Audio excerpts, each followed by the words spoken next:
Hi good morning दोस्तों, कैसे हैं आप सब। आई होप आप लोग बहुत अच्छे होंगे और आपकी पढ़ाई भी अच्छी चल रही होगी। चलिए, good morning Pooja, good morning Zoya, good morning Vishwajit. I am fine Vishwajit and you. Good morning जय श्री कृष्णा, करिश्मा। चलिए आ जाइए सभी लोग और जल्दी से सभी लोग ज्वाइन कर लेंगे आज, क्योंकि हम लोगों को टॉपिक जो हमारा रहेगा अगना सुता रहेगा। ओके, चल। गुड मॉर्निंग सावा हुसैन, कैसे हैं आप लोग सभी लोग। Good morning Anjali, good morning Pooja Singh, good morning Sakshi, प्रणाम Sonia, good morning.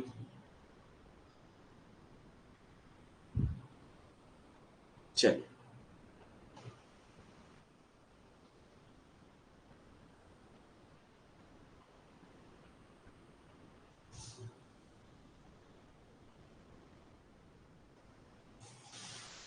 Okay Karishma, thank you. एक बार क्लियर कर दीजिएगा सभी को, वॉइस वीडियो पीपीटी क्लियर है ना। Voice video PPT.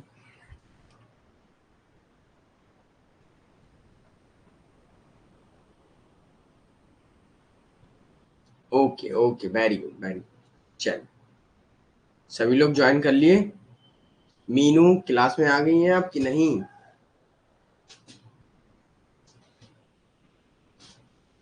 Good morning Chinki.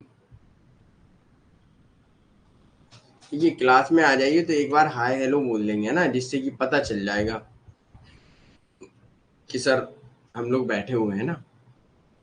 क्योंकि नाम लेते हैं आप लोगों का तो एक आध का भूल जाए तो फिर ये लगेगा कि सर मुझे पसंद नहीं करते, तो ऐसा नहीं है।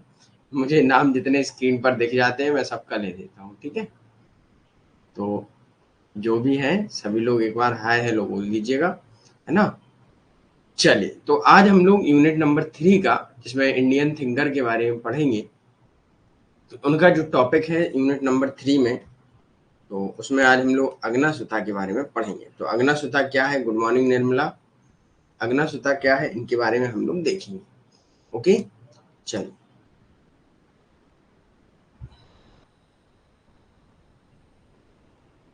तो स्क्रीन पर आपको कुछ दिख रहा होगा, है ना।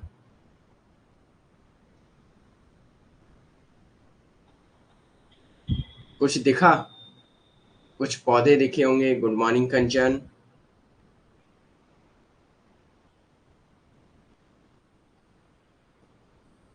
हरे भरे पौधे होंगे और कुछ लिखा होगा। शिक्षा की जड़ें कड़वी होती हैं लेकिन फल मीठे होते हैं। तो अरस्तू ने कहा है, शिक्षा लेने में आपको थोड़ी बहुत कठिनाई तो होगी, लेकिन जब आप इन चीज़ों को अप्लाई करेंगे किसी चीज़ पर, तो वहाँ से आपको जो आउटपुट मिलेगा वो एकदम मीठे फल की तरह होगा। होता है जैसे आपका अभी मान लीजिएगा जेआरएफ करना है ना। यस यस जो है अरिस्टोटल का ये कोट है। तो शिक्षा की जड़ें कड़वी होती हैं लेकिन फल मीठा होता है ना। तो जब भी आप शिक्षा ग्रहण करते हैं तो आपको दिक्कत होती है, क्योंकि वो चीज़ें हमको आती नहीं है और हम लोग उनको पढ़ते हैं, बार बार समझते हैं, है ना। जब हम लोग समझ जाते हैं तो एग्जाम में जब पेपर हम लोग हल करते हैं तो तुरंत एकदम फुल कॉन्फिडेंस में कहते हैं, अरे ये तो बहुत सिंपल है, बहुत सरल क्वेश्चन था, राइट। तो ये कहीं ना कहीं आपको एक फल मिला था मीठा, जिससे कि आपका क्वेश्चन सही हो गया, राइट। ये चीजें हैं। शिक्षा की जड़ें कड़वी होती है लेकिन फल मीठा होता है। Yes, very good. तो शिक्षा लेते रहिएगा, है ना। चलिए आगे बढ़ते हैं। आज हम लोग पढ़ेंगे अगना सुता। अगना सुता क्या है, ये एक बुद्ध के, गौतम बुद्ध के अनुयायी थे, ठीक है।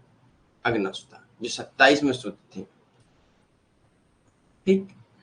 अब गौतम बुद्ध से दो मुनि, ऋषि मुनि थे, भारद्वाज और वशिष्ठ। वशिष्ठ, तो इन दोनों ने बुद्ध से सवाल किया कि बुद्ध हमें ये बताइए, दुनिया में इंसान कैसे आया और राज्य कैसे आया, मतलब दुनिया का विकास जन्म कैसे हुआ, उसके बारे में ये लोग चर्चा करते हैं। तब बुद्ध बताते हैं कि दुनिया कैसे आई, और दुनिया में मनुष्य कैसे आए, किसका क्या काम है, उसके बारे में बताते हैं। बुद्ध कहते हैं मोक्ष कैसे प्राप्त किया जा सके, है ना, इसके बारे में चर्चा होती है। और अगना सुता उनके विचारों को लिखते हैं अपने बुक में। ठीक है, कि बुद्ध एवं भारद्वाज वशिष्ठ 2 ऋषि मुनियों से कैसे उन्होंने बताया कि दुनिया में कैसे क्या हुआ, है ना? तो याद रखिए, नहीं आता तब तक हार्ड लगता है और आने के बाद सब सरल हो जाता है। यस, ओके, चल। तो अब अग्नासुता क्या है? दीर्घ निकाया या दिग् निकाया का 27वां सूत्र है। ओके, बुद्ध का जो 27वें अनुयायी थे दिग् निकाय के, वो है अग्नासुता। ओके, बुद्ध द्वारा 2 ब्राह्मणों को प्रवचन दिए गए थे। 2 ब्राह्मण कौन कौन से थे, ये बहुत इंपॉर्टेंट है। ओके, भरद्वाज एवं वशिष्ठ। ठीक है सर, ये नाम है किसी का? यस, ये भरद्वाज एवं वशिष्ठ 2 ऋषि मुनि थे, 2 ब्राह्मण थे, जिनको गौतम बुद्ध ने अपने प्रवचन सुनाए थे कि भाई कैसे क्या हुआ, पृथ्वी कैसे बनी, क्या था क्या नहीं था, उसके बारे में हम लोग चर्चा करेंगे। एक डायग्राम होगा, उससे हम लोग समझेंगे। ओके, तो यहाँ चीजें क्या याद रखनी है आपको? सिर्फ 2 चीजें याद रखनी। अग्नासुता बुद्ध का कौन सा निकाय या कौन सा सुत है?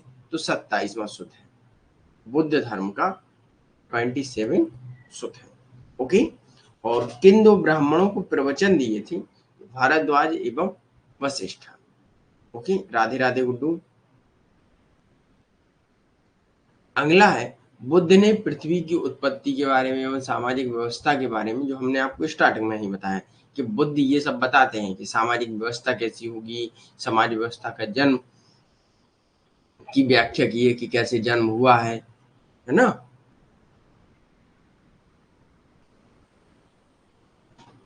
चलिए, अगला आता है संसार के चक्र और 6 लोकों में मानव जीवन चक्र के बारे में बताते हैं।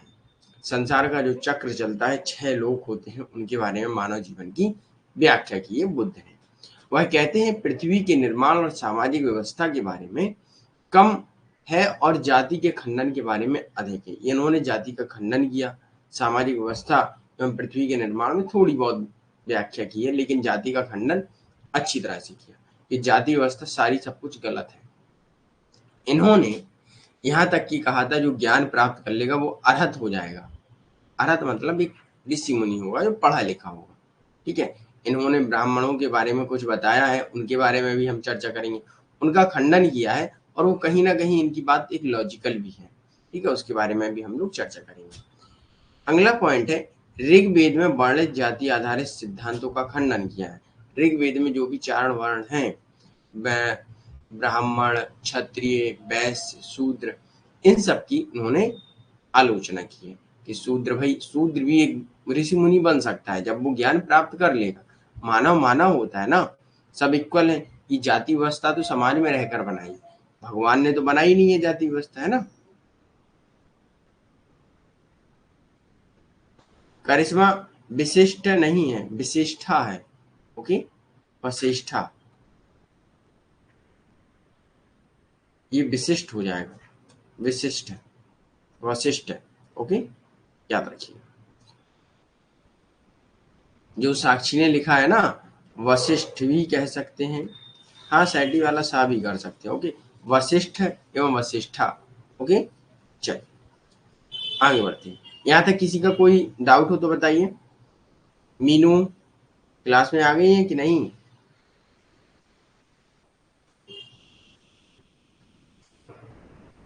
किसी भी स्टूडेंट का कोई भी डाउट हो? Okay, very good. अब हम लोग बढ़ते हैं, इनकी की टर्म क्या है, क्या पूछे जाते हैं, उनके बारे में हम लोग पढ़ लेते हैं। तो इन्होंने कहा है, जैसे मनुस्मृति में क्या है कि ब्राह्मण जो है वो विष्णु भगवान के मुख से निकले हैं, तो ऐसा कुछ नहीं है। उन्होंने कहा कि जो ब्राह्मण है वो भी महिलाओं से पैदा होते हैं, ना कि ब्राह्मण ब्रह्मा के मुख से निकले हैं। ओके, तो इन्होंने इस चीज का खंडन किया है कि ब्राह्मण भी महिलाओं से पैदा हुए हैं, जो कि धर्मशास्त्र मनुस्मृति में महिलाओं को एकदम नीचा दबा कुचला समझा गया था, है ना? तो उन्होंने कहा ऐसा कुछ है नहीं। ठीक है, अरहत क्या है ये चीज नोट कर लीजिएगा।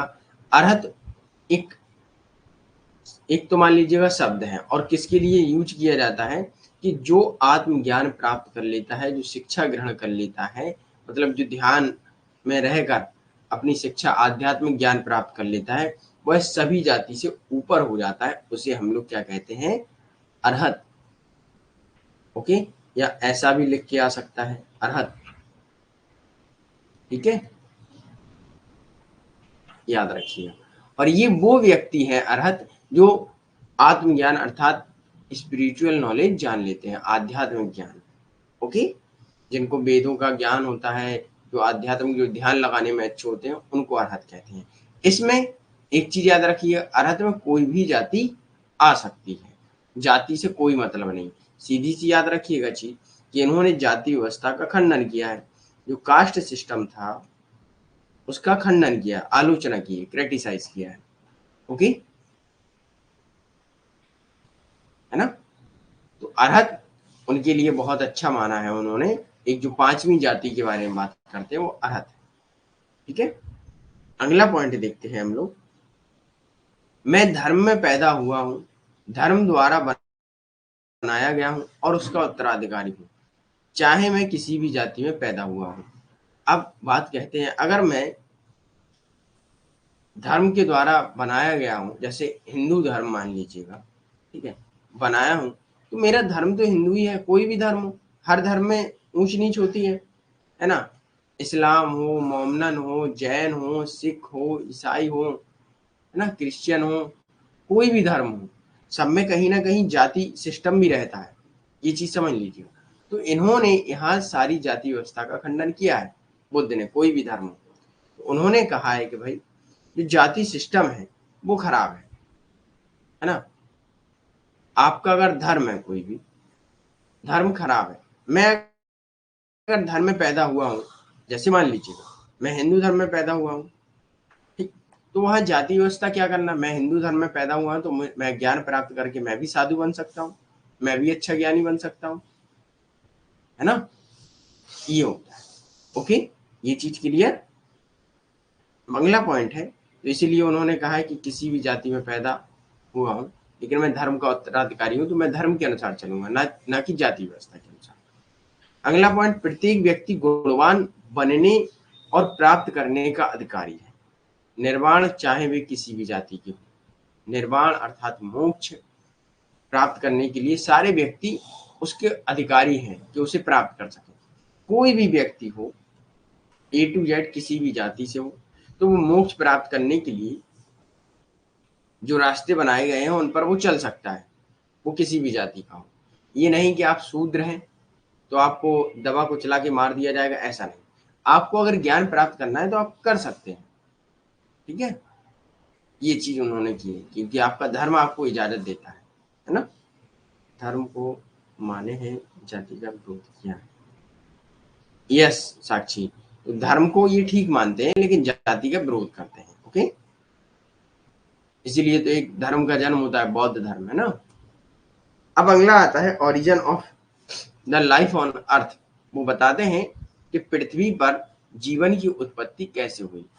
ठीक है, उसके बारे में बात करते हैं। पृथ्वी की उत्पत्ति से पूर्व मनुष्य का जन्म अधिकतर आभासा ब्रह्मलोक में हुआ।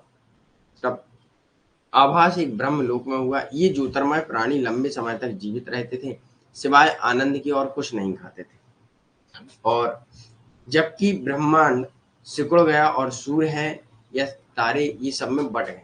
पहले क्या हुआ था, ये बताते हैं कि पृथ्वी की उत्पत्ति एकदम अधिकतर एक आभास में हुई थी, जिसमें व्यक्ति को कुछ नहीं, सिर्फ आनंद में रहते थे और कहीं कुछ नहीं थी।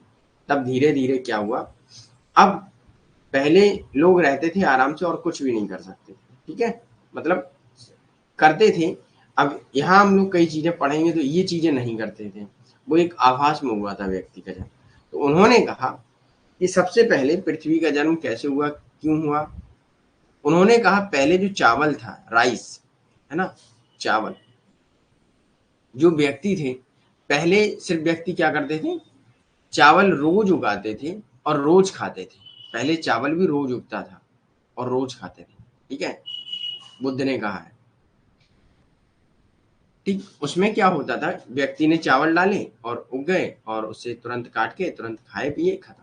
ठीक, और फिर अपना आनंदमय जीवन जीते थे, सोते थे, आराम करते थे, खेलते थे, घूमते थे। बस यही उनका धर्म था। इसका पीडीएफ है साबा हुसैन, क्लास के तुरंत बाद मिलेगा। ओके, तो ये उनका जीवन था पहले व्यक्तियों का, और कुछ नहीं था प्राकृतिक अवस्था में कि भाई खाए पिए खत्म। अब लोगों ने सोचा कि चावल हम लोग उगा लेते हैं, और यहाँ भी एक चीज लॉजिक है, ये चीज बहुत ध्यान से समझिएगा। पहले चावल रोज उगता था और रोज लोग उगाते थे, रोज खाते थे और आनंद करते थे। लेकिन लोगों ने कहा कि भाई हम चावल रोज उगाते हैं, थोड़ा खाने लायक उगाते हैं, तो थोड़ा एक्स्ट्रा उगा लेते हैं, कल हमें उगाना नहीं पड़ेगा चावल, है ना। चावल नहीं उगाना पड़ेगा तो हमारे पास स्टॉक में रखा होगा और उसे हम लोग खा लेंगे। ठीक, अब जब चावल अगले दिन के लिए भी उगा लिया, तो अब क्या हुआ कि भाई अगले दिन खा लिया। ठीक है,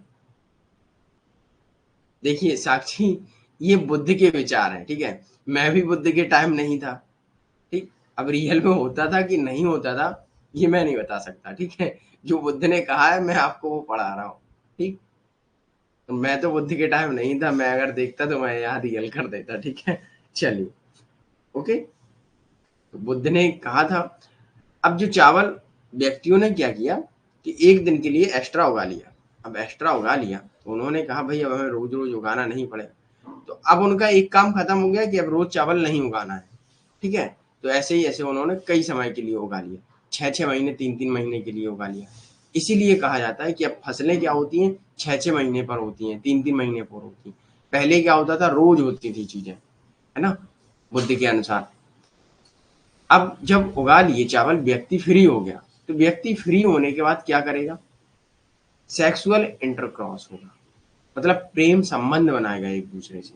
क्योंकि जब फ्री है तो क्या करेगा, संबंध बनाएगा। संबंध बनाने के बाद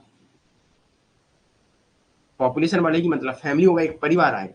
अब वो कहते हैं भाई जब परिवार आएगा सब कुछ होगा।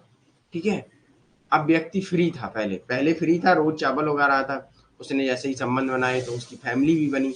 अब फैमिली जैसे बनी, लोग बढ़े, तो लोग बढ़े, उनके अंदर एक वो आएगा लस्ट, मतलब एक अंदर से एक ऐसे विचार आएंगे कि भाई अब हमें कुछ अपने लिए प्रॉपर्टी बनाने लेनी चाहिए, है ना। एक लोभ आएगा, मतलब एक चोरी आएगी, है ना, कहीं ना कहीं। ठीक, मतलब एक लोभ आएगा, लालच। ओके, बुद्ध का थॉट है बस, यस गुड्डू। ठीक है, तो अब थोड़ा लालच आएगा कि भाई अब हमें अपनी फैमिली के लिए कुछ करना चाहिए। तो जब फैमिली के लिए कुछ करना होगा तो आप प्रॉपर्टी बनाएंगे, संपत्ति। अब संपत्ति बनाएंगे तो कहीं ना कहीं आप चोरी भी करेंगे। चोरी दूसरा व्यक्ति करेगा, आप भी करेंगे, क्योंकि संपत्ति आपको बनानी है ज्यादा से ज्यादा, है ना। थोड़ी बहुत संपत्ति होगी, जब आपकी फैमिली फैमिली बढ़ती जाएगी, जनरेशन होती जाएगी। ठीक, तो कहीं ना कहीं अब आप क्या होगा, आपकी संपत्ति की चोरी होगी, है ना, संपत्ति की चोरी होगी, और आप कोई चोरी करेगा, तो उसके बचाव के लिए, चोरी के बचाव के लिए सोशल मिसकंडक्ट होगा कि भाई किसने किया किसने नहीं किया। तो इससे बचने के लिए हम लोग, इनस्टेबिलिटी रहेगी, अस्थिरता रहेगी समाज में। अब अस्थिरता को स्थिर लाने के लिए हम लोग एक सोशल इंस्टीट्यूशन बनाएंगे जो राज्य होगा। ठीक है, तो इन्होंने बताया ऐसे हमारा एक समाज बना। ओके, समाज क्यों बनाया, क्योंकि क्या था, अस्थिरता थी, सोशल मिसकंडक्ट था, मतलब किसी को मतभेद थे लोगों के बीच में, चोरी होती थी, किसके लिए, प्रॉपर्टी के लिए। प्रॉपर्टी किसके लिए लाए हम लोग, फैमिली के लिए। फैमिली का जो हम लोग बढ़ा तो लस्ट, लालच आया हमारे अंदर, फैमिली की सुरक्षा करने के लिए। फैमिली कैसे जनरेट हुई, सेक्सुअल रिलेशंस बने। ठीक है, रिलेशन क्यों बने, क्योंकि चावल थे, और चावल हम लोगों ने एक्स्ट्रा उगा लिए। जब हम लोग फ्री हो गए तो भाई कुछ ना कुछ तो करेंगे, मानव है। ठीक है, ये सारी चीजें ऐसे हुई। Okay, good morning Pankaj. तो ये चीजें क्लियर हुई आपकी, तो कैसे एक समाज बना, इस प्रक्रिया से समाज बना। ओके, इसीलिए अब कब होता है, चावल उगा लिए, स्टॉक कर लिए, बस फ्री हो गए, है ना। चलिए, ओके, थैंक यू। अब आगे बढ़ते हैं। ये देखिए, ये हिंदी में रहा, है ना। चावल, यौन संबंध, परिवार, फिर हवस, फिर संपत्ति, चोरी, सामाजिक दुराचार, अस्थिरता, सामाजिक संस्था का निर्माण। ओके, अब आता है सोशल इंस्टीट्यूशंस क्या है। तो क्षत्रिय, ब्राह्मण, वैश्य, शूद्र, इनके बारे में वो बात करते हैं और इनका खंडन भी किया है। क्षत्रिय,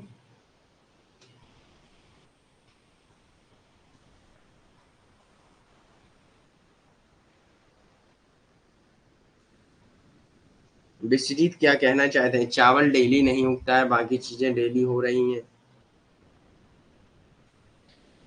लो बैक हो गया। पीपीटी जो आपको पीडीएफ फाइल है वो अभी मिल जाएगी क्लास के तुरंत बाद। ओके, नोट कर लीजिए, अगर नोट कर रहे हैं आप लोग तो नोट कर लीजिएगा।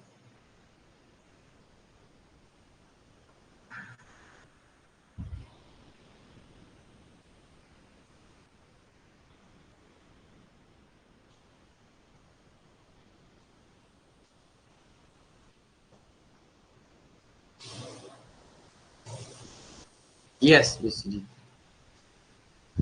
सभी को ये डायग्राम समझ में आया होगा है ना, क्योंकि एकदम सिंपल है, कोई उसमें वो नहीं है ना। ये तो है नहीं कि कौटिल्य का जो हम लोगों ने कल मंडला सिद्धांत पढ़ा था उससे कठिन नहीं है, है ना। मित्र मित्र इत्र सब हो रहा था वहाँ, है ना। चलिए,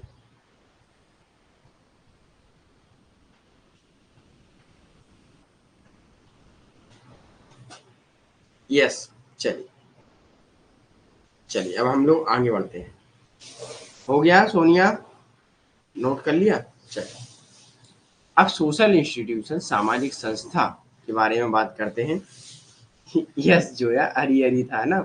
चलिए, कल लेकिन वो टॉपिक पढ़ने में अच्छा लगा था। चलिए, अब क्षत्रिय, ब्राह्मण, वैश्य एवं शूद्र के बारे में हम लोग पढ़ेंगे। क्षत्रिय निर्णय करने एवं दंड तय करने के लिए योद्धा और नेता होंगे। ब्राह्मण जो ध्यान में अच्छे नहीं थे, उन्होंने धार्मिक ग्रंथ लिखना शुरू कर दिया। वैश्य व्यापारी, शूद्र शिकारी, मजदूर एवं नौकर। यहाँ इन्होंने ब्राह्मण के बारे में बात कही है कि ब्राह्मण वो लोग हैं जिनका ध्यान करने में मन नहीं लगता था, तो उन्होंने क्या किया, धार्मिक ग्रंथ लिखने स्टार्ट कर दिए, है ना। जो ब्राह्मण होता है, रियल ब्राह्मण वो होता है जो ध्यान लगाता है ना, जो आध्यात्मिक ज्ञान प्राप्त करने के लिए ध्यान लगाता है। और ब्राह्मण वो कहते हैं कोई भी बन सकता है, चाहे क्षत्रिय हो, चाहे वैश्य हो, चाहे शूद्र हो, कोई भी बन सकता है ना। उन्होंने कहा जो आज के टाइम के ब्राह्मण है वो ब्राह्मण है जिनका ध्यान नहीं लगा कुछ करने में, तो उन्होंने धार्मिक ग्रंथ लिखने लगे, है ना। सर लास्ट में एक एक्स्ट्रा क्वेश्चन है इस टॉपिक से। ओके विश्वजीत, टॉपिक के बाद में, है ना। क्वेश्चन जो भी टॉपिक से रिलेटेड ना हो वो क्लास के बाद में पूछिएगा, इसलिए हम आपको क्लास के बाद में थोड़ा टाइम देते हैं। जो भी क्वेश्चन है पूछ सकते हैं आपको। अब वो कहते हैं चार तो ये हो गई जातियां, पांचवी जाति क्या है? तो यहाँ से क्वेश्चन बनता है कि जो अग्नासुता है, अग्नासुता के अनुसार पांचवी जाति कौन सी है? तो सन्यासी, इसे अरहत भी कहा जाता है। अरहत या अरहत, है ना, ऐसे भी लिख के दे सकते हैं, याद रखिएगा, है ना। पांचवी जाति क्या है? जो अपने जीवन से संतुष्ट नहीं थे, वे चले गए अपने जीवन, अपना घर छोड़ छाड़ के ब्रह्मचारी सन्यासी बन गए और चारों जातियों से बने हैं।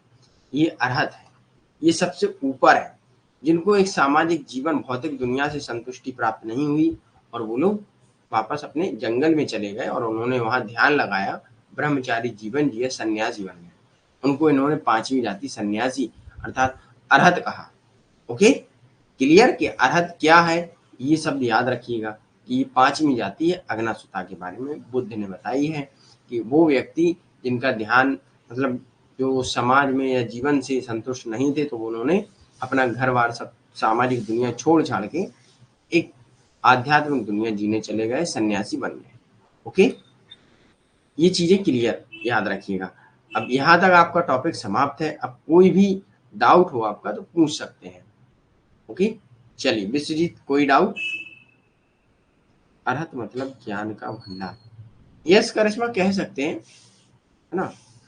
पांचवी जाति है ये।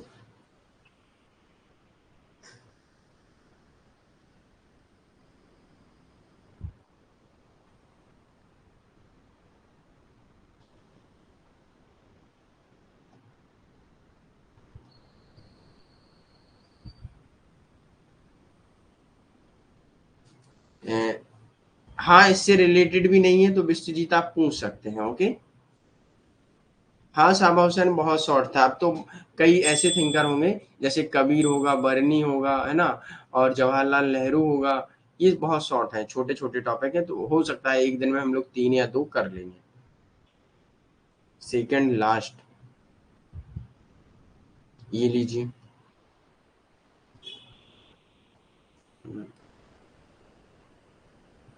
The social institution.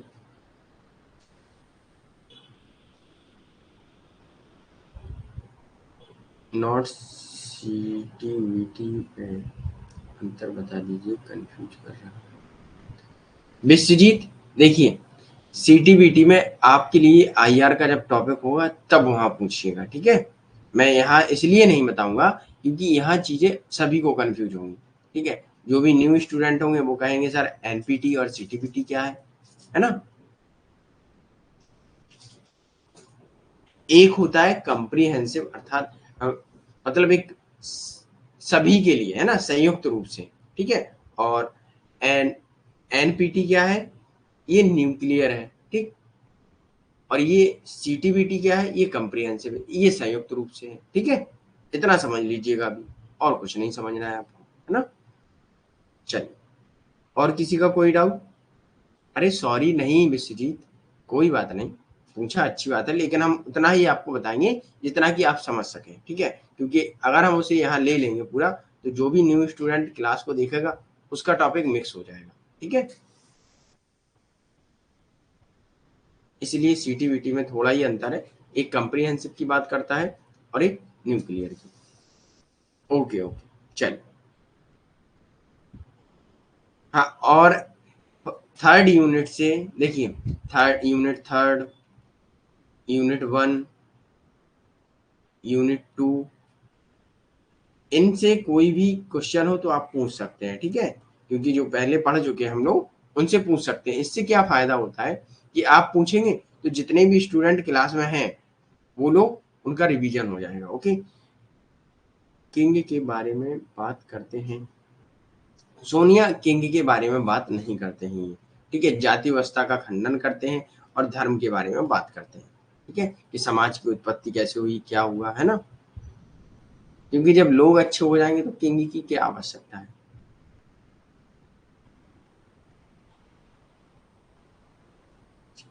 और कोई डाउट है?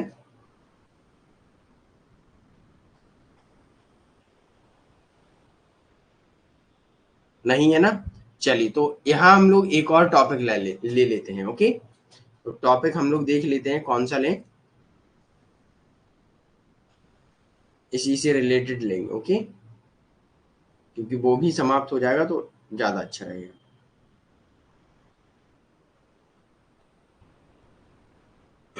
जो है क्यों नहीं भाई, समय है तो समय का थोड़ी ना बर्बाद करेंगे, जल्दी से समाप्त हो जाएंगी चीजें।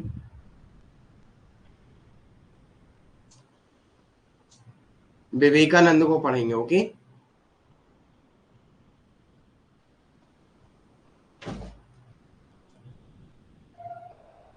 चल, अच्छा, डाउट नहीं है। चल, अब हम लोग देखते हैं विवेकानंद को। यहाँ तक आपका अग्नस सुता तो कंप्लीट था। अब विवेकानंद को देखते हैं। तो विवेकानंद वैसे तो कोई पॉलिटिकल लीडर है नहीं, ना पॉलिटिकल विचारक हैं। सिर्फ विवेकानंद को इसलिए पढ़ा जाता है क्योंकि ये थोड़ा आध्यात्म की भी बात करते हैं, ठीक है। जैसे इनके कुछ वर्क हैं वो बहुत इंपॉर्टेंट है। जैसे कौन सा है, कर्म योगा, राज योगा। तो कर्म योगा में वो बात करते हैं, ये पुस्तक उनकी जो है तो कब हुई, 1896 में प्रकाशित होती है। और स्वामी विवेकानंद के इसमें जो भी लेक्चर हैं वो इसमें लिखे हुए हैं कर्म योगा में, ठीक है। राज योगा 96, 1896 में भी ये भी हुई। इसमें राज योगा जो है वो पतंजलि की योग के सूत्र के बारे में उन्होंने व्याख्या की है। Okay, Vedanta philosophy an address before the graduate philosophical society के बारे में बात करते हैं इसमें, है ना। स्नातक से पहले एक संबोधन दिया था उन्होंने 1897 में, जिसे फिलोसफिकल सोसाइटी के नाम से भी जाना जाता है। है ना, इंस्पायर टॉक्स 99 प्रैक्टिकल वेदांता, ये सारी चीजें आपको यहाँ याद रखनी है। ठीक है, किनके बारे में? विवेकानंद के बारे में। ओके, वेदांता को दैनिक जीवन में व्यवहारिक बनाया जा सकता है, ये बात करते हैं। ओके, तो प्रैक्टिकल वेदांता, यस।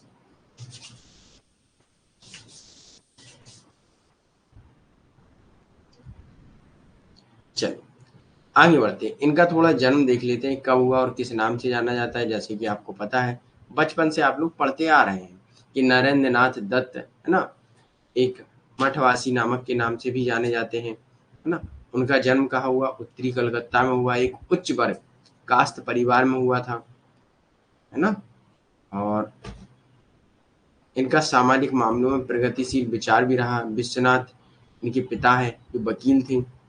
ओके, अब उनके गुरु यहाँ से पूछ लिया जाता है कि स्वामी विवेकानंद के गुरु का नाम क्या है? तो रामकृष्ण परमहंस था। उनकी क्षमता से अवगत कराया, जिसे शादी या घरेलू कामों में बर्बाद नहीं करना चाहिए। अब यहाँ क्या है, इनके गुरु जो थे, यस यस, राष्ट्रीय युवा दिवस मनाया जाता है, वेरी गुड साक्षी। तो इनके जो गुरु थे रामकृष्ण परमहंस, तो इन्होंने इनकी क्षमताओं से अवगत कराया किसे? विवेकानंद को, कि कहा कि भाई आप अपना जीवन शादी एवं घरेलू कामकाजों में बर्बाद मत कीजिएगा, आप कुछ देश के लिए करिएगा। ठीक है, तो इसीलिए स्वामी विवेकानंद ने कभी शादी भी नहीं की थी। तो आपने एक कहानी भी सुनी होगी कि अंग्रेजी महिला ने कहा था इससे कि मैं आपके बच्चे की माँ बनना चाहती हूँ। तब इन्होंने कहा था कि भाई आप मुझे ही अपना पुत्र समझ लीजिएगा, है ना। तो इन्होंने शादी के लिए इनकार कर दिया था। ठीक है, ये कुछ कहानियां हैं इनके बारे में। तो अगला पॉइंट ये है कि रामकृष्ण की मृत्यु के बाद उन्होंने मठ छोड़ दिया था और देश भर में घूमे थे।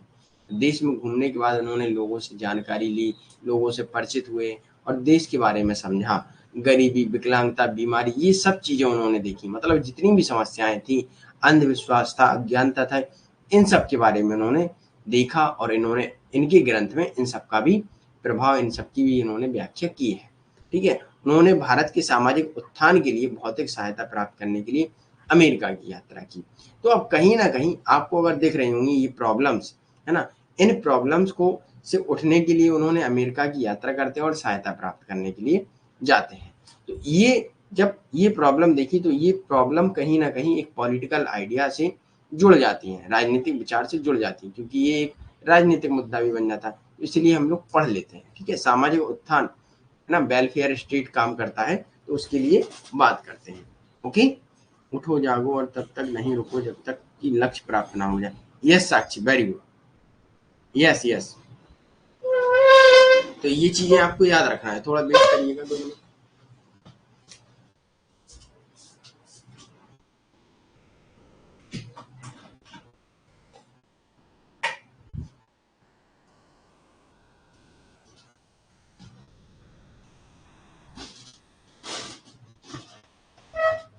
ठीक है, तो आगे बढ़ते हैं हम लोग।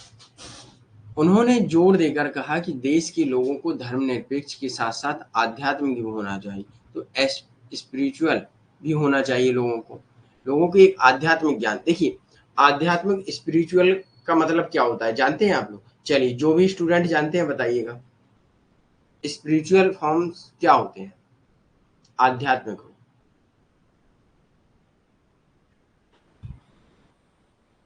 हमने आपको कई बार इस शब्द का अर्थ बताया है, आंसर दीजिए। विश्वजीत, साक्षी, जोया, चावा हुसैन, कोमल।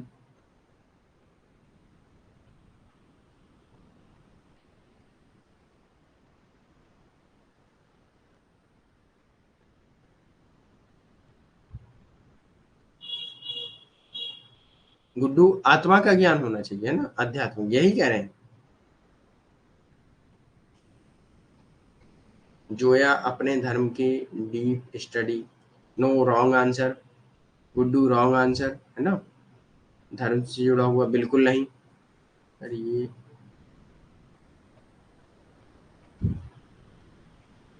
Wrong answer Vishwajeet.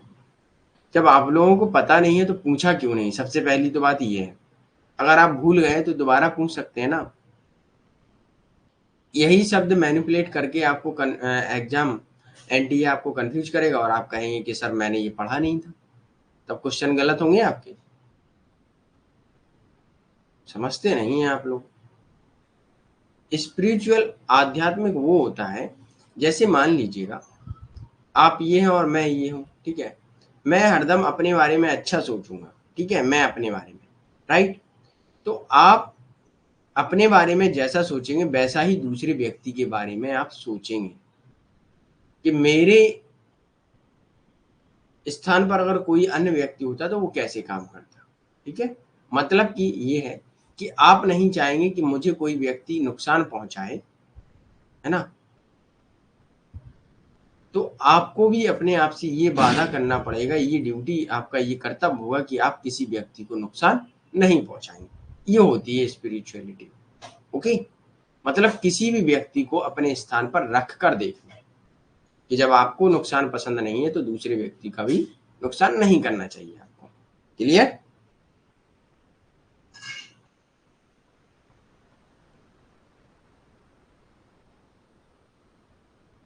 यहां तक क्लियर है आप सबको? अब आ गया समझ में कि स्पिरिचुअलिटी क्या है। तो ये चीजें थोड़ा ध्यान दिया करो, है ना। बाद में आप कहेंगे कि सर आपने पढ़ाया नहीं था। ओके, अगला पॉइंट है, तो इन्होंने आध्यात्मिक रूपों में भी ज्ञान की आवश्यकता को बताया। यस यस यस साक्षी। अगला पॉइंट है, उनका मानना था कि धर्म को शक्ति के स्रोत के रूप में इस्तेमाल किया जाना चाहिए।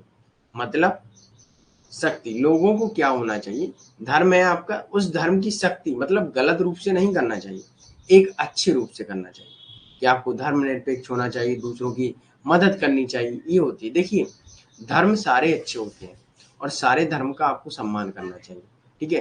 कोई भी धर्म ऐसा नहीं है जो आपको गलत शिक्षा दे, ठीक है। कोई भी धर्म या कोई भी मजहब ऐसा नहीं है जो आपको गलत शिक्षा दे। लेकिन उस धर्म के कुछ लोग ऐसे हो जाते हैं जो धर्म के नाम पर हिंसा कर देते हैं और उससे क्या होता है, धर्म बदनाम हो जाता है, होता है। तो ये चीजें हमको ध्यान देना है। कोई व्यक्ति खराब नहीं है ना। तो अगर कोई भी व्यक्ति खराब होता तो आज हम लोग आजाद हो पाते, नहीं हो पाते। सारे धर्मों की भूमिका है उसमें, है ना, कहीं ना कहीं। ओके, यस, मोरल ज्ञान, गुड्डू। चल, उन्होंने खुद को संगठित राजनीति से दूर भी रखा था, किसी प्रकार की राजनीति से मतलब नहीं था इन्हें, ठीक है। लेकिन इनके विचारों का प्रभाव कहीं ना कहीं राजनीति पर पड़ा था, ठीक है। तो धर्म संसद के उनके उद्घाटन भाषण के बाद उन्होंने तत्कालीन सेलिब्रिटी बन गया। उन्होंने जब भाषण दिया और धर्म संसद में, तो कहीं ना कहीं एक वो सेलिब्रिटी बने, क्योंकि उन्होंने ऐसा भाषण दिया और सभी लोगों को अपने ओर इंगेज कर लिया कि जिससे सभी लोग प्रभावित हुए थे। तो जहां साथी प्रतिनिधि और अमेरिकी प्रेस उन्हें भारतीय और पश्चिमी दर्शन के ज्ञान से प्रभावित हुए थे। ओके, अगला पॉइंट है, उन्होंने आधुनिक हिंदू धर्म के प्रमुख संस्थापकों के रूप में देखा और पारंपरिक हिंदू पर हमला किया। मतलब पारंपरिक हिंदू धर्म में जैसे जाति व्यवस्था का खंडन किया, उस पर हमला किया इन्होंने कि भाई जाति व्यवस्था कोई वो थोड़ी ना व्यक्ति है। आधुनिक हिंदू धर्म के बारे में बात करते हैं, इन्हें आधुनिक हिंदू धर्म के प्रमुख संस्थापकों के रूप में भी देखा जाता है। मॉडर्न हिंदुइज्म के फाउंडर हैं। ओके, पारंपरिक हिंदू कैसा था कि भाई धर्म बहुत होगा, लोग नीचे दबे कुचले वर्ग होंगे, है ना, जैसे कि मनुस्मृति में है, तो उसकी ये लोग आलोचना करते हैं। अब जितने भी थिंकर हम लोग पढ़ेंगे वो सारे मनुस्मृति की आलोचना ही करेंगे। ओके, क्योंकि उसमें कई चीजें ऐसी लिखी हैं, यहाँ तक कि तो अंबेडकर और पेरियार उसे जला देते हैं 25 दिसंबर, जिसे मनुस्मृति दहन दिवस कहा जाता है। ओके, यस, शिकागो में देते हैं 1893 में। वेरी गुड विश्व जी। चल, अगला पॉइंट है वो है अपने देश एवं अपने देशवासियों के सामाजिक आध्यात्मिक कल्याण के प्रति गहराई चिंतित हैं। मतलब एक बहुत ज्यादा ही चिंतित थे कि व्यक्तियों को सामाजिक ज्ञान एवं आध्यात्मिक ज्ञान कैसे दिया जाए, जिससे कि भेदभाव खत्म होगा और सभी लोग ग्रोथ करेंगे, मतलब सभी लोग अपना विकास करेंगे। ओके, उन्होंने भारत के विचार को एक संगठित आकार दिया, गरीबों के लिए सहानुभूति, मानव जीवन को एकता दी, एक सिंपैथी दी है ना। मानव जीवन के लिए वेलफेयर किया है, ये सारी चीजें रही। भेदभाव को समाप्त करके एकता को निर्माण किया, यस साक्षी। और एकता का निर्माण कैसे किया? पूरा विश्व स्तर पर किया, ये चीज याद रखिएगा, है ना। जब अमेरिका में भाषण दिया था तो उन्होंने विश्व स्तर की बात की थी। ओके, उनका मानना था कि परिवर्तन जीवन का संकेत है और परिवर्तन होता भी है, जबकि स्थिरता मृत्यु है एवं क्षय का संकेत। जैसे मान लीजिएगा, आप जब विकास करते रहते हैं तो माना जाता है कि आपका जीवन है, सुख दुख आते रहेंगे तो आपका जीवन है। और अगर आपके जीवन में सुख ही सुख रहेगा तो कहीं ना कहीं आपको बोरियत फील होगी कि यार कितना सुख है, तो आपको सब चीजें अच्छी लगेंगी। तो वो ये चीजें वो कहते हैं ये मृत्यु एवं क्षय के संकेत है ना। तो वो कहते हैं जीवन में परिवर्तन होता रहना चाहिए, इसीलिए परंपराओं की नई सामाजिक ऐतिहासिक आवश्यकताओं के अनुसार व्याख्या की जानी चाहिए। मतलब जो भी परंपराएं हैं, जो भी प्रथाएं हैं, उनकी क्या होना चाहिए, समाज की जैसी भी आवश्यकताएं हैं, जैसी भी परिस्थितियां हैं, उनके अनुसार व्याख्या करते रहना चाहिए। Okay, clear? यस। उनका यह भी मानना था कि बदलाव लोगों के दिमाग में होना चाहिए, कार्रवाई में परिवर्तन देखने के लिए पुरुष है। बदलाव लोगों के दिमाग में होना चाहिए, कार्रवाई में परिवर्तन देखने के लिए पुरुष है। मतलब he also believed that change must occur in the mind of man in order to see the change in action। तो जब आप बदलाव अपने दिमाग में लाएंगे, अपने सोच विचार में लाएंगे कि हमें सबका सहयोग, सबकी मदद करनी है, तो उसका कहीं ना कहीं आपको परिवर्तन देखने को मिलता है। राइट? क्या रिवाइज करना है जो यार?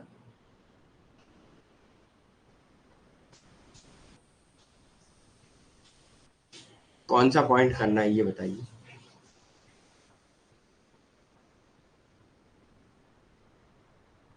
ये वाला परिवर्तन जीवन का संकेत है कि पूरा करना है? अरे जोया ये बताइए कौन सा रिवाइज करना है, कौन सा रिपीट करना है, ये बताइए।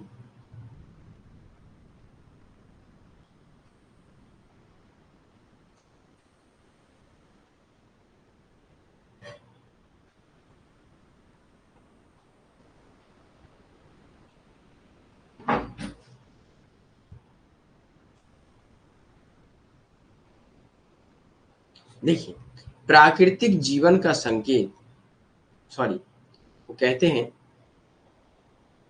कि परिवर्तन जीवन का संकेत है।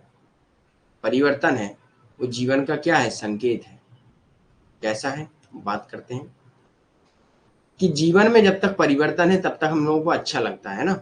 जैसे एक ही काम करते रहें तो बोरियत होने लगती है। फिर जैसे मान लीजिएगा कि हम लोग पढ़ ही रहे हैं और एग्जाम की डेट आ नहीं रही तो बोरियत होने लगती है। फिर जब आपके पास एग्जाम आएगा तो आपको ये लगेगा हाँ अब हम लोग कुछ एक्टिव होगा, माइंड भी एक्टिव होंगे और आप भी एक्टिव होंगे।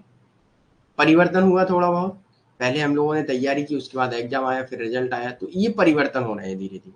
और अगर ये कहें कि पढ़ते जाइए, अप्लाई कहीं मत करिए, तो क्या पढ़े, किस लिए पढ़े, ये समझ में नहीं आता है कई बार, है ना। इसलिए वो कहते हैं जीवन क्या है, अगर मान के चलिए खा रहे हैं, पी रहे हैं और समान है और जो भी परंपराएं उनको मान रहे हैं, तो उससे कोई जीवन में परिवर्तन नहीं हुआ। इसीलिए उन्होंने कहा है कि परंपराओं एवं नई सामाजिक व्यवस्थाओं एवं ऐतिहासिक आवश्यकताओं के अनुसार व्याख्या की जानी चाहिए। जो भी नई परंपराएं हैं, जो भी नए सामाजिक परिस्थितियां हैं, उनकी व्याख्या कीजिए, उनके हल ढूंढिए ऐतिहासिक आवश्यकताओं के अनुसार। मतलब जो भी आपकी परेशानियां हैं उनमें भी समय समय पर परिवर्तन होंगे, तो उनका समाधान भी ढूंढिएगा। ओके, मतलब जीवन में सुख दुख होता है ना, और सुख दुख ना हो तो जीवन भी खराब लगता है। ज्यादा दुख भी हो तो तब भी खराब लगता है, ज्यादा सुख भी हो तब भी खराब लगता है। ओके, चल आगे बढ़े। उन्होंने रामकृष्ण मिशन की स्थापना की, ये चीज याद रखिएगा। रामकृष्ण मिशन की स्थापना की जिसने हिंदू समाज के पुनर्निर्माण और सुधार को महत्वपूर्ण भूमिका निभाई। हिंदू समाज के पुनर्निर्माण में बात की है उन्होंने कि सबकी मदद करते हैं। तो आज देखेंगे कहीं ना कहीं हिंदू समाज में कभी भी विरोध नहीं होता है किसी भी चीज का, मदद करते हैं ये लोग, है ना। और बहुत ज़्यादा भी करते हैं, ठीक। और कई लोग ऐसे हो जाते हैं जो लोग थोड़ा ज़्यादा ही दिखाते हैं, तो वो कहीं न कहीं देखिए धर्म सारे अच्छे हैं, कुछ जो बीच के होते हैं ना, बीच में जो लोग रहते हैं, वो धर्म का नाम लेके धर्म को बदनाम करते हैं, कोई भी धर्म हो, है ना? चलिए, अगला पॉइंट है नव वेदांत क्या है, इसे समझ लीजिएगा। नव वेदांत उनके दर्शन ने हिंदू धर्म की सांस्कृतिक ताकत को इसके सुधार से बढ़ाया है, जिसकी उन्होंने व्याख्या की है। यह राष्ट्रवाद का मार्ग प्रशस्त करेगा, ठीक है, राष्ट्रवाद का मार्ग दिखाता है या राष्ट्रवाद के मार्ग पर चलता है, ठीक है। नव वेदांत याद रखिएगा। क्लियर है यहाँ तक? नव वेदांता क्या है, सिर्फ इतना याद रखना है, राष्ट्रवाद का मार्ग दिखाता है, हिंदू धर्म की सांस्कृतिक ताकत में सुधार को बढ़ावा दिया जाता है। ओके, फिलॉसफी ऑफ नव वेदांता। तो नव वेदांता एक अद्वैत दर्शन है ना, जो जिसके अनुसार एक ही ब्रह्मा है या एक ही भगवान समूचे विश्व में विद्वान है, जो सभी देखने वाले तत्व ब्रह्मा के परिणाम है। तो नव वेदांता में वो कहते हैं कि एक अद्वैत दर्शन है। ओके, इसे एज इट इज याद रख लीजिए कि अद्वैत दर्शन है। तो इसमें क्या है कि एक ही ब्रह्मा है, एक ही भगवान है पूरे विश्व का, इसलिए ये बात करते हैं धर्म संसद, विश्व संसद की बात करते हैं, ठीक है, कि सभी को देखने वाले तत्व ब्रह्मा के परिणाम है। जो जितने भी हमें तत्व दिख रहे हैं जमीन में या पृथ्वी पर, है ना, ये सब कुछ किसके परिणाम है, ब्रह्मा अर्थात भगवान ने दी है, ईश्वर ने दी है। ओके, याद रखिए। The principles of Vedanta now, Vivekananda new Vedanta philosophy. तो वेदांत दर्शन ईश्वर और मनुष्य की एकता में विश्वास करता है। वेदांत दर्शन ईश्वर और मनुष्य की एकता में विश्वास करता था, जो ब्रह्मांड की एकजुटता की ओर ले जाता है, पूरे ब्रह्मांड को एक करना चाहता है, ठीक है। विश्व है ये पूरा, वासुदेव कुटुंबकम ना, पूरा विश्व हमारा परिवार है।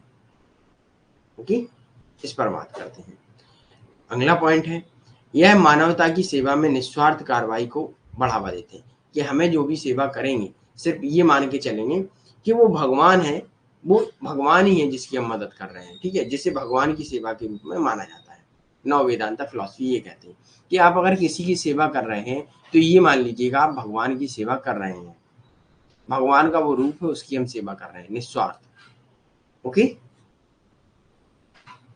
इन्होंने सार्वभौमिक सहिष्णुता के सिद्धांतों का प्रचार किया, यूनिवर्सल टॉलरेंस, है ना, और मुक्ति के अंतिम लक्ष्य तक पहुंचने के लिए अलग अलग धार्मिक आस्थाओं को अलग अलग रास्तों के रूप में माना, कि अलग अलग धार्मिक आस्थाओं के रूप में अलग अलग रास्ते होंगे, कि जैसे धर्म होंगे उनके वैसे रास्ते होंगे, लेकिन सभी का जो रहेगा वो सब एक ही उनका गोल होगा, शांति, नव वेदांता, पूरे विश्व को एकजुट करना और निस्वार्थ सेवाएं। अगर आप देखेंगे कोई भी धर्म हो, जिस धर्म में बड़े बड़े फंक्शन होते हैं, सिख है, इस्लाम है ना, हिंदू है, क्रिश्चियन है, ये सारे धर्म हैं, तो कहीं ना कहीं सेवाएं भी करते हैं। जैसे सिखों में हर फ्राइडे शायद होता है, गुरुद्वारों में भंडारा होता है, हर दिन होता है वहाँ भंडारा, तो वहाँ जो सेवा की जाती है वो भगवान को एक ईश्वर के रूप में मानकर सेवा की जाती है निस्वार्थ भाव से।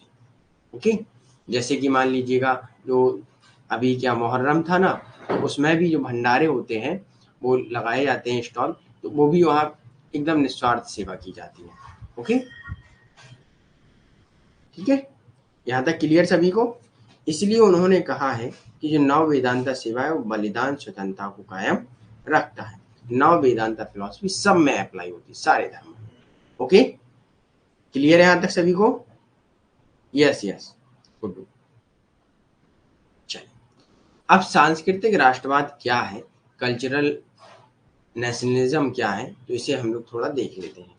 उन्होंने भारतीय राष्ट्रवाद के पैगंबरों में से एक माना है, क्योंकि वे एक मजबूत एवं आत्मविश्वासी भारत का उदय चाहते हैं, जो विश्व को वेदांत दर्शन के संदेश का प्रचार करेगा, ठीक है।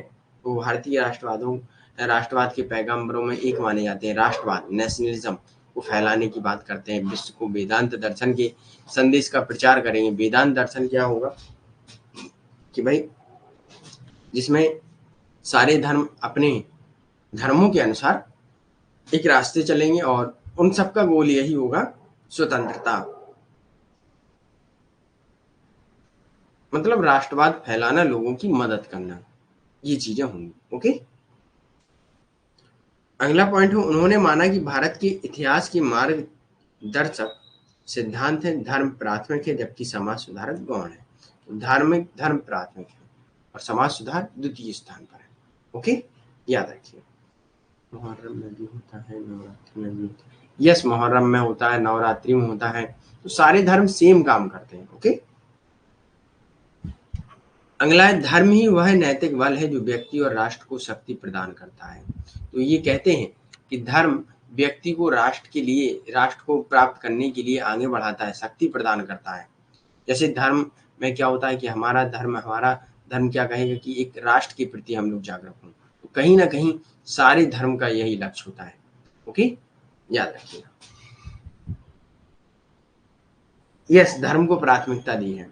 ओके, वह भारत में ब्रिटिश शासन के अत्यधिक आलोचक भी हैं क्योंकि उन्होंने सामाजिक आर्थिक गतिविधियों के सभी क्षेत्रों में भारत के प्राकृतिक संसाधनों एवं कच्चे माल का दोहन किया है। वो लोग स्वामी विवेकानंद ब्रिटिश शासन के विरोध भी हैं। ठीक है, क्यों है? क्योंकि उन्होंने प्राकृतिक संसाधनों का दोहन किया है। देश की जनता से भारतीय होने के गर्व एवं भाईचारे की भावना, अदम्य देशभक्ति को राष्ट्रीयता के लिए आवश्यक माना है। ये राष्ट्रीयता आवश्यक है। ओके, ये चीज याद रखिए। तो ये चीजें सारी आप पढ़िएगा कि सभी शिक्षित भारतीयों को अपने उपलब्ध ज्ञान का उपयोग करना चाहिए। उपलब्ध ज्ञान का उपयोग कहाँ करेगा?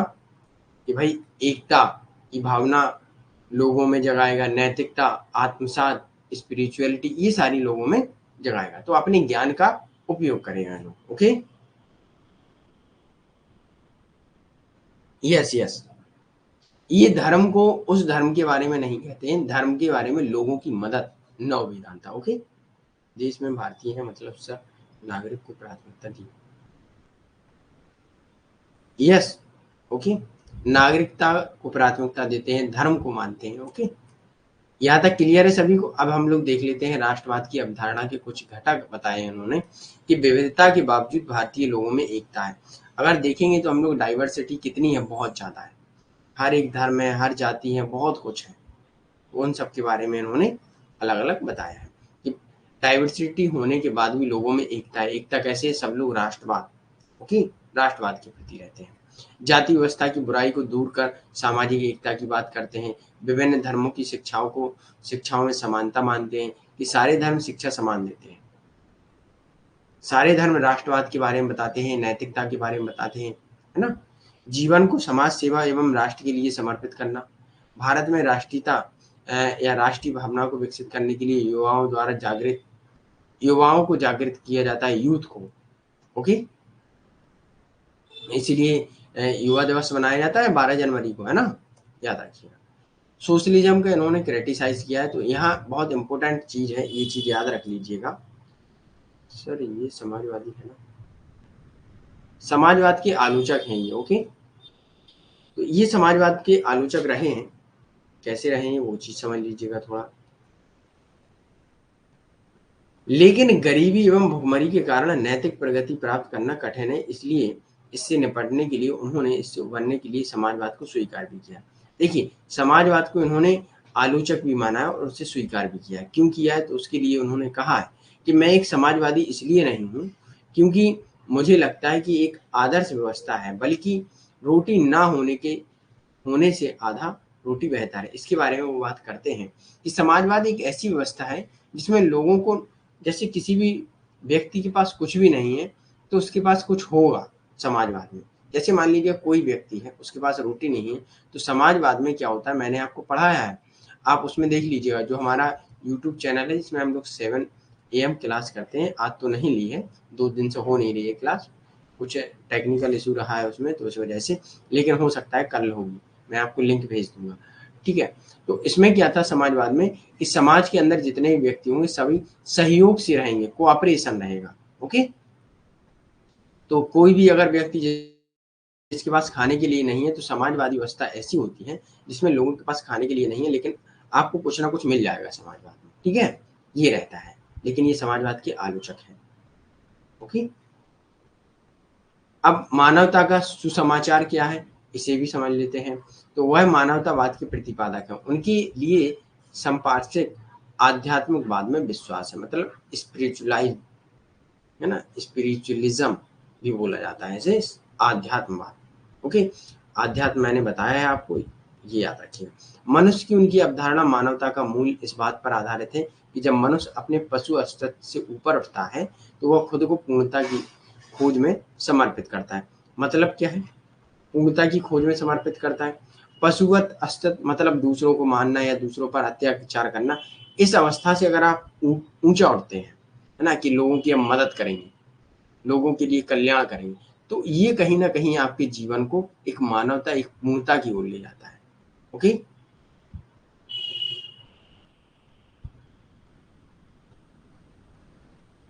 विश्वजीत आपको कुछ नहीं मानना है, सिर्फ इतना याद रख लीजिएगा।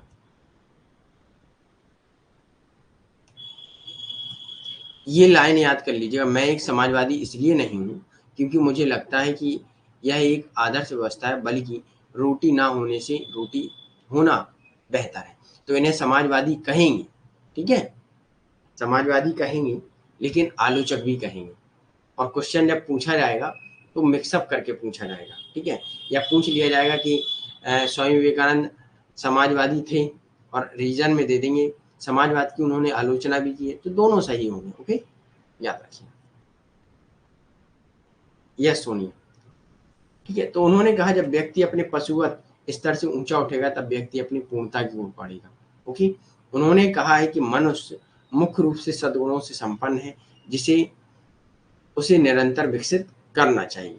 मनुष्य जो है सद्गुणों से संपन्न है, मतलब अच्छे गुणों से संपन्न होता है, और अच्छे गुणों से निरंतर विकसित करते रहना चाहिए। लोगों की मदद करे, लोगों के लिए कल्याण करे, जो उसे ज्ञान प्राप्त है उससे वो समाज की व्यवस्थाओं को अच्छा करे, लोगों में ज्ञान प्रसारित करे। ओके, ये है उसकी मानवता। स्वयं नियमन एवं स्वशासन की बात करते हैं, प्रारंभिक गुण है जिसकी ओर मनुष्य को अग्रसर होना चाहिए, है ना। सेल्फ रेगुलेटिंग एवं सेल्फ गवर्निंग, इसके लिए भी बात करते हैं। स्वशासन, स्वनियमन के लिए बात करते हैं ना। मनुष्य दुनिया के सभी धन की तुलना में सबसे अधिक मूल्यवान है। मनुष्य को ही ये स्वयं धन मानते हैं, मानवता। ओके, क्योंकि यह अच्छा करने के लिए अपनी शक्ति का उपयोग करता है। जब मनुष्य अपना अच्छा करने के लिए, अच्छा मतलब लोगों की मदद करने के लिए जब उपयोग करेगा अपनी शक्ति का, तो वह अच्छा होगा। ओके, क्लियर है यहाँ तक। उनके कुछ इंपोर्टेंट कोट्स हैं, इनको भी याद करिएगा। उठो जागो तब तक रुको मत, जब तक अपने लक्ष्य को प्राप्त ना कर लो। आप ईश्वर में तब तक विश्वास नहीं कर सकते हैं जब तक आप खुद पर विश्वास नहीं कर सकते हैं। तो कभी भी एक चीज याद रखिएगा, जैसे मान लीजिएगा कभी कभी क्या होता है, कई स्टूडेंटों के मन में ये आता है सर आप जो पढ़ा रहे हैं उसमें आएगा। तो ये चीज याद रखिएगा, कहीं ना कहीं ये कोट आप पर निर्भर करता है कि आपको ना अपने ऊपर विश्वास है ना मेरे ऊपर विश्वास है, तो विश्वास कहीं ना कहीं आपको करना पड़ेगा, है ना। जब आपको विश्वास हो जाएगा तब चीजें और सिंपल लगने लगती हैं, क्योंकि सबसे पहले बिलीव करना बहुत इंपॉर्टेंट होता है चीजों पर। जब आप बिलीव करेंगे तो ऑटोमेटिक आपके अंदर एक पॉजिटिविटी आएगी, है ना। तो आप अपने लक्ष्य को प्राप्त करने में बहुत सिंपल रास्ते पे चलने लगे और आपका लक्ष्य आपको प्राप्त हो जाएगा। ओके, चलिए यहाँ तक क्लियर है सभी को। एक बार थम्स अप दीजिए। और नो सर हमें आप विश्वास है, बस करिश्मा देखिए विश्वास करना पड़ेगा, क्योंकि आपको देखो जो भी नोट्स दिए जा रहे हैं बार बार रिवाइज करिएगा, और क्वेश्चन भी लगाते रहिएगा। क्विज होंगे आपके पास, एमसीक्यू होंगे, वो लगाते रहिएगा, है ना। ये सारी चीजें आपको करनी पड़ेंगी। ओके, चलिए, अब किसी भी स्टूडेंट का कोई भी डाउट हो तो बताइएगा। यहाँ तक हम लोगों ने 2 टॉपिक आज कंप्लीट कर लिए हैं, तो अभी 2-2 टॉपिक हम लोग चलेंगे, जल्दी-जल्दी से समाप्त होगा पूरा 30 unit. Okay, thank you for today session watch and most welcome. जो भी student regular live class join करते हैं उनको भाई एक बार अलग से थैंक यू, क्योंकि लाइव क्लास जैसे खाना ताज़ा खाने में मज़ा आता है, वैसे ही लाइव क्लास करने में मज़ा आता है। ठीक है, साक्षी नारी के लिए सेम वही मानवता, मानवता, ठीक है। इन्होंने मानवता के बारे में कहा है, पुरुष एवं महिला के बारे में कोई अलग विचार नहीं है इनके। ओके, यस, विश्वगुरु है भारत। Thank you. ओके, चलिए चलते हैं, हम लोग मिलते हैं कल फिर सुबह 9 बजे, ठीक है। और कल सुबह 7 AM वाली क्लास होगी, ओके। तो उसकी हम आपको लिंक भेज देंगे। सर क्लास 8 PM पर भी होती है? नो, 8 PM पर कोई क्लास मेरी नहीं होती है सर, मतलब अच्छा आना है ना। यस साक्षी, चल थैंक यू।